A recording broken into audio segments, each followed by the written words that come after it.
दोस्तों अदानी ग्रुप की बात करें तो यहाँ पे दो बड़ी ब्रेकिंग न्यूज निकल के आ रही है जिनको हम एक एक करके डिस्कस करेंगे। अदानी ग्रुप अपने आने वाले भविष्य को लेकर बहुत सारे रास्ते एक साथ में तलाशने शुरू कर चुके हैं और इस मुसीबत से किस तरह से बाहर निकल के एक नई ऊंचाइयों को फिर से छूना है उसके लिए तैयारी शुरू कर दी गई है। अब अदानी ग्रुप के शेयरों की बात करें तो कुछ शेयरों ने तो अपनी रिकवरी दिखा दी है पिछले एक साल के हिसाब से, लेकिन कुछ स्टॉक में अभी भी गिरावट है। क्या वो सारी गिरावट खत्म होकर एक नई हाई बनेगी? क्योंकि इस समय बाजार ऑल टाइम हाई के आसपास है लेकिन अदानी ग्रुप के शेयर काफ़ी नीचे है। और आप देख सकते हो कि इस बार क्वार्टर 4 के रिजल्ट बहुत ही बेहतरीन थे। उन रिजल्ट के हिसाब से कह सकते हैं कि अदानी ग्रुप के शेयरों में ज़बरदस्त तेज़ी का दौर आ सकता है, क्योंकि ज़मीनी हकीकत यह है कि बिजनेस काफ़ी अच्छा है। और आप समझ सकते हो कि चाहे इंटरनेशनल बैंक हो या फिर इंडिया के बैंक हो, सब अदानी ग्रुप को कर्ज देने को तैयार है। लेकिन अदानी ग्रुप नया कर्ज लेने की बजाय अपने कर्ज को कम करने की कोशिश करे और इसके लिए कुछ उन्होंने अपने जो प्लान थे उसको पोस्टपोन भी किया है। तो आगे की क्या संभावना है जानने की कोशिश करेंगे इस वीडियो के माध्यम से।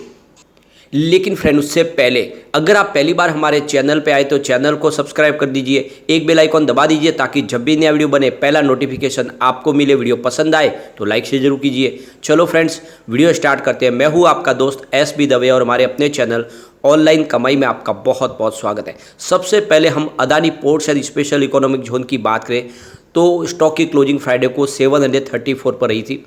अब आप देख सकते हो कि इसमें जो गिरावट थी वो सारी थम चुकी है। पिछले एक साल के हिसाब से देख सकते हो कि 1.05% की इस समय हमें तेजी देखने को मिल रही है। 726 के आसपास स्टॉक था 10 जून 2022 को। तो यहाँ पे लगभग गिरावट थम चुकी है। जिसने भी साल भर पहले निवेश किया होगा अगर अदानी पोर्ट्स में, तो इस समय उसको कोई लॉस नहीं हो रहा है।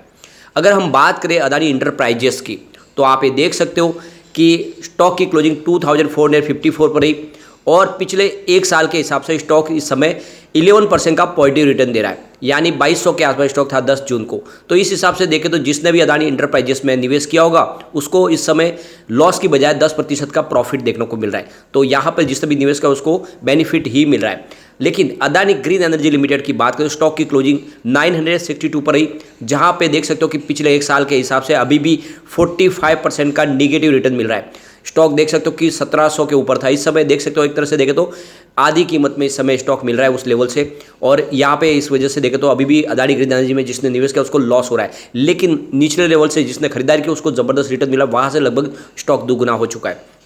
अदानी ट्रांसमिशन की बात करो स्टॉक की क्लोजिंग 833 पर थी और पिछले एक साल के हिसाब से स्टॉक में 59.40% लगभग 60% का इस समय नेगेटिव रिटर्न देखने को मिला। यहाँ पर भी 2000 के आसपास स्टॉक था 10 जून को। तो यहाँ पर भी जिसने निवेश किया होगा अदानी ट्रांसमिशन में उसको भारी नुकसान अभी भी हो रहा है और ये स्टॉक लगातार दौड़े भी थे। अदानी टोटल गैस की बात करें तो स्टॉक की क्लोजिंग फ्राइडे को 670 पर रही, जहाँ पे देख सकते हो पिछले एक साल के हिसाब से 72% की भारी गिरावट देखने को मिल रही है। स्टॉक 2300 के ऊपर था, इस समय 600 के आसपास है और यहाँ पे नुकसान बहुत बड़ा है। तो ये आप समझ सकते हो कि ये बहुत बड़ा लूजर है अभी भी। अब यहाँ पे अगर हम अदानी विल्मा लिमिटेड की बात करें तो 425 पे स्टॉक इस समय है और पिछले एक साल के हिसाब से 31% का निगेटिव रिटर्न मिल रहा है, क्योंकि 622 के आसपास स्टॉक था 10 जून को। तो यहाँ पर भी गिरावट अभी बाकी है और काफ़ी ज़्यादा अभी नुकसान लोगों को हो रहा है। अदानी पावर की बात करें तो 276 पर इसकी क्लोजिंग हुई है, जहाँ पे पिछले एक साल के हिसाब से गिरावट मात्र 1.25% की रह गई है। 272 के आसपास स्टॉक था। तो ये तो आप समझ ही सकते हो कि एक तरह से यहाँ पे गिरावट थम चुकी है और एक तरह से जिसने भी अदानी पावर में निवेश किया उसको लॉस अभी इस समय कुछ भी नहीं हो रहा है। एसीसी सीमेंट की बात करें तो 1833 पर स्टॉक इस समय है और देख सकते हो कि पिछले एक साल के हिसाब से 14% की यहाँ पर भी हमें गिरावट देखने को मिली है। तो अभी ये भी थोड़ा सा निगेटिव दिखाई दे रहा रिटर्न। लेकिन अंबुजा सीमेंट की बात करें तो 454 पर क्लोजिंग थी, जहाँ पे पिछले एक साल के हिसाब से 24% का ज़बरदस्त रिटर्न देखने को मिला है। यानी अंबुजा सीमेंट इस समय देखें तो काफ़ी बेहतर रिटर्न दे रहा है। जिसने भी निवेश किया होगा अंबुजा सीमेंट में एक साल पहले उसको इस समय इतनी गिरावट के बावजूद भी अच्छा प्रॉफिट मिल रहा है। एनडीटीवी की बात करें तो यह स्टॉक भी इस समय विनर ही दिखाई देगा। 230 पर क्लोजिंग थी और पिछले एक साल के हिसाब से जिसका भी इन्वेस्टमेंट है उसको 15% का पॉजिटिव रिटर्न देखने को मिल रहा है। तो फिलहाल सबसे ज़्यादा भारी नुकसान अदानी टोटल गैस के जो इन्वेस्टर हैं उनको है। इसके अलावा फिर देखते हैं अदानी ट्रांसमिशन में और उसके बाद में अदानी ग्रीन एनर्जी में। ये काफ़ी ज़्यादा लूजर है जिनमें 50% के ऊपर तक की अभी भी गिरावट बाकी है। बाकी स्टॉक में तो काफ़ी अच्छी रिकवरी हो चुकी है और आने वाले समय एक पॉजिटिव माहौल भी बनेगा। अब यहाँ पर एक बड़ी अपडेट निकल के आ रही है। पिछले दिनों अदानी ग्रुप ने ऐलान किया था कि वो एयरक्राफ्ट मेंटेनेंस फर्म एयरवर्क्स को एक्वायर करने जा रहे हैं और इस एक्विजिशन के बाद में उनका जो एयरपोर्ट पे मजबूती और बढ़ जाएगी, क्योंकि उनका जो पोर्ट्स का बिजनेस के अलावा जो एयरपोर्ट का बिजनेस है उसमें इस फर्म का काफ़ी बड़ा योगदान हो सकता है। ये मेंटेनेंस का काम करने वाली कंपनी है। लेकिन अब जो क्रिसिल की तरफ से जो यहाँ पे अपडेट निकल के आ रही है कि इस डील को भी ठंडे बस्ते में डाला जाएगा, यानी ये डील जल्दी ही फाइनल होने वाली दिखाई नहीं दे रही है। तो रेटिंग एजेंसी क्रिसिल का कहना है कि एयरवर्क्स और अदानी ग्रुप के बीच में इस समय बातचीत नहीं चल रही है। इस डील को आगे बढ़ाने के लिए कोई किसी प्रकार की बातचीत अभी फिलहाल नहीं चल रही है। इसका मतलब हो सकता है कि ये जो डील होने वाली थी ये अभी समय इसको रोक दिया जाए, उसको थोड़ी देर समय के लिए डिले किया जाए।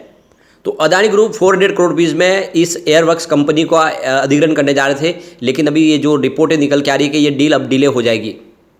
फिलहाल अदानी ग्रुप और एयरवर्क्स की तरफ से इस मामले में कोई भी उन्होंने किसी प्रकार का कोई कमेंट्स नहीं किया, उनकी तरफ से इसके बारे में कोई भी जवाब नहीं दिया गया है। तो 7 जून को क्रिसिल रेटिंग एजेंसी ने कहा है कि दोनों कंपनियों के बीच में फिलहाल कोई बातचीत नहीं चल रही है इस डील को आगे बढ़ाने के लिए। अक्टूबर 2022 में इस डील के लिए यहाँ पे देखें तो आगे इसके एक डील एग्रीमेंट के लिए साइन किया था, जिसमें आपने अदानी इंटरप्राइजेस की अदानी जो इनकी जो सब्सिडीज कंपनी है Adani defence system and technology limited, जो इनके 100% सब्सिडीज कंपनी है, उसने यहाँ पे एक डील साइन की थी। लेकिन अब आप देख सकते हो कि इस मामले को आगे नहीं बढ़ाया जा रहा है। एयरवर्क्स की बात करें, PS मेनन और BG मेनन की कंपनी है और 27 सिटीज़ में इनकी प्रेजेंस है और मुंबई में भी इनका हैंगर्स है। इसके अलावा देखें तो कोची में इनका जो है कामकाज है। लेकिन अब आप देख सकते हो कि यहाँ पे इस समय कंपनी का ये जो पूरा मामला है ये रुकता हुआ दिखाई दे रहा है। यहाँ पे देख लो कि पिछले सप्ताह ही उन्होंने मैक्वारी के साथ में करीब 3110 को बीच जो डील थी और जो रोड कंस्ट्रक्शन डील उसको भी इन्होंने कैंसिल कर दिया, यानी अदानी रोड ट्रांसपोर्ट की ये जो डील होने वाली थी उसको कैंसिल किया है। और उससे पहले भी इन्होंने काफ़ी बड़ी जो डील है लगातार कैंसिल की है। DV पावर परचेज का जो एग्रीमेंट था उसको भी डिले कर दिया है, 7000 करोड़ रुपीज़ की ये डील थी।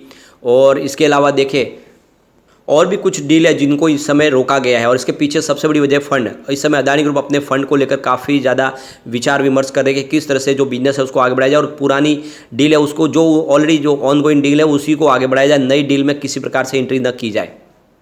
अब यहाँ पे एक बड़ी अपडेट और निकल के आ रही है। अदानी ग्रुप जिनके पास मुंबई एयरपोर्ट्स है उसका टर्मिनल 1B को लेकर कुछ बड़े डिसीजन लिए जा रहे हैं। आने वाले समय उसमें कुछ बदलाव किए जा सकते हैं। तो यहाँ पे अदानी ग्रुप की तरफ से जो अपडेट निकल के आ रही है कि मुंबई छत्रपति शिवाजी महाराज इंटरनेशनल एयरपोर्ट के ऊपर कुछ बदलाव किए जाएंगे, कुछ चेंजेस किए जाएंगे, कुछ नई टेक्नोलॉजी ऐड की जाएगी, कुछ फीचर्स ऐड किए जाएंगे। तो यहाँ पे देख सकते हो कि टर्मिनल 1B के लिए कुछ फैसिलिटी अपग्रेड करने की यहाँ पे संभावना बन रही है। तो इस मामले में देखते हो अदानी एयरपोर्ट के CEO अरुण बंसल की तरफ बयान दिया गया है कि हम इस साल करीब 1000 करोड़ रुपीज़ का खर्च करने जा रहे हैं टर्मिनल 1 के लिए, कुछ उसमें नई फैसिलिटीज ऐड करने के लिए। और इसमें आप देख सकते हो कि टर्मिनल को किस तरह से अपग्रेड किया जाए, कुछ सिक्योरिटी के लिए और कुछ फीचर्स ऐड किए जाए, इसके लिए कंपनी 1000 करोड़ रुपीज़ का खर्च करेगी। तो जैसे कि आपको पता होगा GVK ग्रुप के द्वारा ये जो मुंबई एयरपोर्ट बनाया गया था और इसको बाद में अदानी ग्रुप ने इसको खरीदा है उनसे। टर्मिनल 2 का निर्माण GVK ग्रुप ने ही किया था और अब आप देख सकते हो कि इसमें और नई फैसिलिटीज ऐड की जा रही है क्योंकि काफ़ी पुराना ये हो चुका है airport. Chhatrapati Shivaji Maharaj international airport की बात की, यहाँ पे 2 टर्मिनल है, T1 और T2। अब T1 की बात करें, यहाँ पे T1A, B और C बिल्डिंग है और इसको बनाने में लगभग देखो तो ये 50 साल हो गए, जबकि B1 की बात करें तो यह लगभग 1965 में बना था और 1A का निर्माण 1992 में हुआ था और आए देखो 1C 2010 में बने थे। तो अब ये काफ़ी पुराने भी हो गए, तो ये टर्मिनल है जिनको फिर से रिकंस्ट्रक्शन करना जरूरी हो गया है और इसीलिए आने वाले समय इसके ऊपर कुछ खर्च किया जाएगा। लेकिन इस समय अदानी ग्रुप बहुत सारी मुसीबतों से घिरा हुआ है, तो हो सकता है कि कुछ फैसला इसमें भी डिले हो, लेकिन कोशिश की जा रही है कि जल्द से जल्द इसको अपग्रेड किया जाए।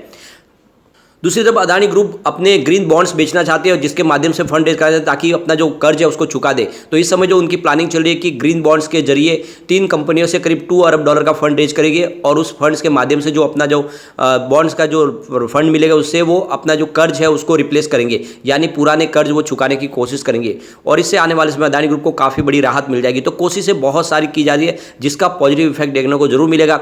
और जिस तरह से देखें तो अब रिकवरी भी हो चुकी है, 3-4 कंपनियों को छोड़ के अदानी ग्रुप की कंपनियों काफ़ी अच्छी रिकवरी दिखाई है। तो आने वाले समय अदानी ग्रुप के शेयर में जिसने निवेश किया उसका नुकसान भी कम होगा और एक अच्छी पॉजिटिव रिटर्न भी देखने को मिल सकता है। लेकिन फ्रेंड, कोई भी इन्वेस्टमेंट करने से पहले अपने फाइनेंशियल एडवाइजर्स के बारे में ले ले या अपना खुद का रिसर्च करें, क्योंकि मैंने वीडियो आपके एजुकेशनल पर्पज के लिए ही बनाया। वीडियो पसंद आए तो लाइक से जरूर कीजिए और चैनल को सब्सक्राइब कर दीजिए। Thank you friend.